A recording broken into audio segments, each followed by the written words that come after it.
Hi welcome to jointfamily சமையல். எல்லோரும் எப்படி இருக்கீங்க? நல்லா இருக்கீங்களா? இன்றைக்கி நம்ம வீடியோவில் மத்தி மீன் வறுவல் ரொம்பவுமே சூப்பராக மொறு மொறுன்னு எப்படி செய்யலான்னு பார்க்க போகிறோம். அதுவும் மீன் மசாலா உதிராமல் எப்படி செய்யலாங்கிறத நம்ம வீடியோக்குள்ளே போய் பார்க்கலாம். அதுக்கு முன்னாடி நீங்கள் நம்ம சேனலை ஃபஸ்ட் டைம் பார்க்குறாருந்தா சப்ஸ்கிரைப் பண்ணிக்கோங்க. அப்படியே பக்கத்தில் பெல் பட்டனையும் ப்ரெஸ் பண்ணிக்கோங்க.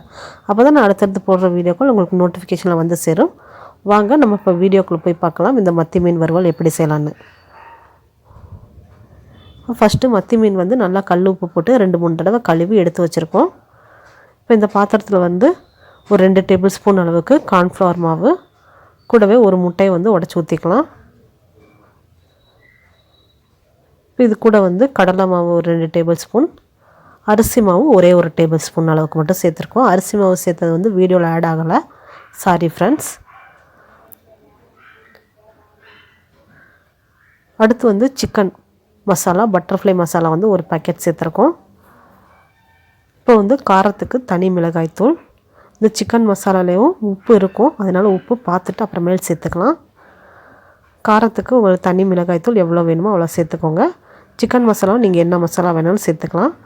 மீன் வறுவலுக்கு எப்போயுமே புளி கரைசல் இந்த மாதிரி அதிகமாக தண்ணி இல்லாமல் கொஞ்சமாக தண்ணி இருக்கிற மாதிரி கொஞ்சம் கட்டியாக கரைச்சி ஊற்றுங்க. அதான் நல்லா டேஸ்ட் கொடுக்கும். எலுமிச்சம்பழ சாறை விட புளி கரைசல் தான் நல்லா டேஸ்ட்டாக இருக்கும் மீன் வறுவலுக்கு. இது எல்லாத்தையும் பிசைஞ்சிட்டு கொஞ்சம் கொஞ்சமாக தண்ணி ஊற்றி பிசைஞ்சிக்கலாம்.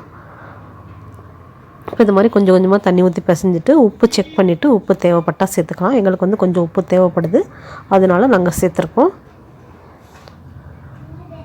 சேர்த்து இந்த மாதிரி கட்டி பதத்துக்கு பிசைஞ்சிட்டு மீன் வந்து கொஞ்சம் கொஞ்சமாக சேர்த்து, மீன் வந்து க்ளீன் பண்ணியிருப்பாங்களே, கீறி விட்டுருப்பாங்களே, அந்த இடத்துலலாம் மீன் மசாலாவை கொஞ்சம் கொஞ்சமாக தடவி விட்டு மீன் மேலேயும் நல்லா தடவி விட்டு ஒவ்வொன்றா மீன் எடுத்து பிசைஞ்சிக்கோங்க. அதாவது இந்த மாதிரி கொஞ்சம் கொஞ்சமாக சேர்த்து மீன் எடுத்து அந்த மீனோட கட் பண்ண பகுதியெல்லாம் நல்லா மசாலாக்கெல்லாம் சேர்த்து விடுங்க. அப்போ தான் உங்களுக்கு நல்லா டேஸ்ட்டாக இருக்கும். இப்போ எல்லாத்தையும் பிசைஞ்சிட்டு பார்க்கலாம்.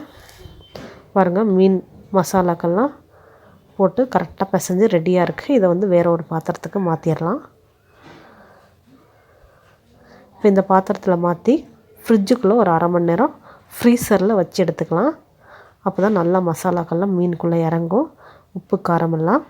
இப்போ ஃப்ரிட்ஜிலேருந்து வெளியே எடுத்து ஒரு 1/2 மணி நேரம் அப்படியே இருக்கட்டும். ஃப்ரிட்ஜுக்குள்ளே 1/2 மணி நேரம், வெளியே ஒரு 1/2 மணி நேரம். இப்போ பாருங்கள், இன்னொரு 1/2 மணி நேரம் ஆயிடுச்சு. இப்போ வந்து மீன் மசாலா எல்லாம் ஊறி ரெடியாக இருக்குது. இப்போ வந்து எண்ணெயில் பொரித்து எடுத்துடலாம். ஆல்ரெடி நாங்கள் வந்து ஒரு டைம் பொரித்து எடுத்துட்டோம். பாருங்கள், அந்த எண்ணெயிலலாம் மசாலாக்கள் கொஞ்சம் கூட உதிரவே இல்லை, எல்லாமே மீன்லேயே தான் இருக்குது. எங்களுக்கு ஆல்ரெடி ஒரு டைம் எடுத்தாச்சு, அதை வந்து உங்களுக்கு காமிக்கிறேன். நல்லா முறுமுறுன்னு சூப்பராக இருக்குது. இங்கே பாருங்கள், மத்தி மீன் வறுவல் ரெடி ஆயிடுச்சு. மசாலாலாம் மீனில் எப்படியே ஒட்டிகிட்ருக்கு பார்த்தீங்களா, கொஞ்சம் கூட உதிராமல். ஃப்ரீசரில் வச்சு எடுக்கிறோம் இல்லையா, அதனால தான் உங்களுக்கு மசாலாலாம் உதிரவே உதிராது. மத்தி மீன் வறுவல் ரெடி ஆயிடுச்சு. இதே மாதிரி நீங்களும் உங்கள் வீட்டில் செஞ்சு பாருங்கள். செஞ்சு பார்த்துட்டு எப்படி இருக்குன்னு எனக்கு கமெண்ட் பண்ணுங்கள். இந்த வீடியோ உங்களுக்கு பிடிச்சிருந்தா உங்கள் ஃப்ரெண்ட்ஸ் அண்ட் ஃபேமிலிக்கு ஷேர் பண்ணிக்கோங்க. அப்படியே ஒரு லைக் பண்ணிடுங்க. மறக்காமல் நம்ம ஜாயின்ட் ஃபேமிலி சமையலை சப்ஸ்கிரைப் பண்ணிக்கோங்க. தேங்க்யூ.